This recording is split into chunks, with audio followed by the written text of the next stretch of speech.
नमस्कार, आपण पाहत आहात बहुजन हिताय न्यूज, जनसामान्यांचा बुलंद आवाज।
ग्रामीण भागातील सरपंच, उपसरपंचापासून ते मुंबईतील मंत्र्यांपर्यंत त्यांचा संपर्क आहे।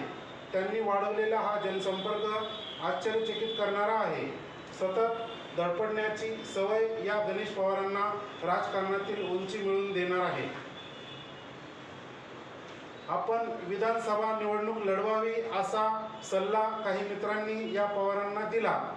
शक्यता अशी आहे की हे पवार 2024ची विधानसभा लढू शकतात। अनेक प्रकारच्या सामाजिक कार्यामुळे पवार समाजाशी जोडले आहेत।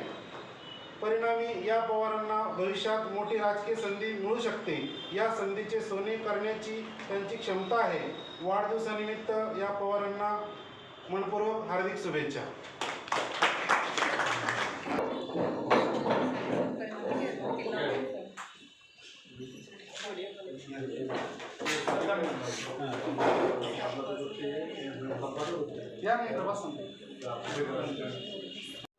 आज आपण एका तरुण तळमदार पत्रकार आणि धुरंधर सामाजिक कार्यकर्ता गणेश पवार आमचे ज्युलक मित्र आहेत, यांचा आपण वाढदिवस या ठिकाणी साजरा करत आहोत।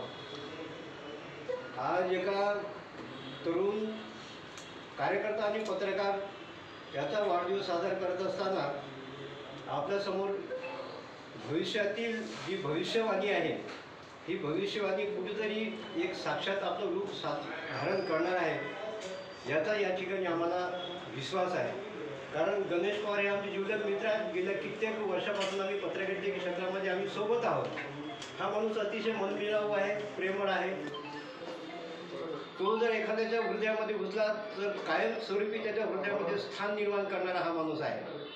वरवरचं प्रेम नाही, वरवरची बोलण्याची भाषा नाही, बोलण्याची भाषा किंवा वागण्याची पद्धत ही जी आहे ही थेट हृदयाला भिडणारी अशी त्यांची पद्धत आणि त्यांचं व्यक्तिमत्व आहे। या ठिकाणी आपण सर्व त्यांचे मित्र आपण सगळे मित्रमंडळी आहेत, नातेवाईक आहेत। आपण सर्व आज या ठिकाणी त्यांचा वाढदिवस साजरा करतो।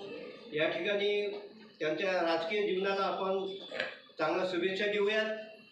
भविष्यामध्ये ते एक भारतीय जनता पार्टीचे तरुण तळमदार कार्यकर्ते आहेत आणि भारतीय जनता पक्ष हा या देशाचं राजकारण खऱ्या अर्थानं समृद्ध आणि विकासाच्या मार्गावर घेऊन जाणारा पक्ष आहे। या पक्षाचे ते एक धुरंधर कार्यकर्ते आहेत।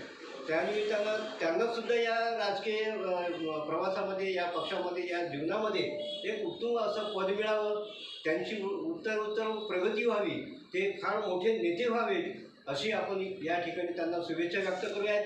आणि आजच्या वाढदिवसाच्या निमित्ताने त्यांना उदंड आयुष्य लाभो, ते खूप मोठे होत आणि ते धडधाकट होत, त्यांनी समाजाला दिशा द्यावं, समाजाला गती द्यावी अशी मनोकामना या ठिकाणी मी व्यक्त करतो। आणि पुन्हा एकदा त्यांना वाढदिवसाच्या हार्दिक शुभेच्छा देतो आणि मी माझे 2 शब्द संपवतो।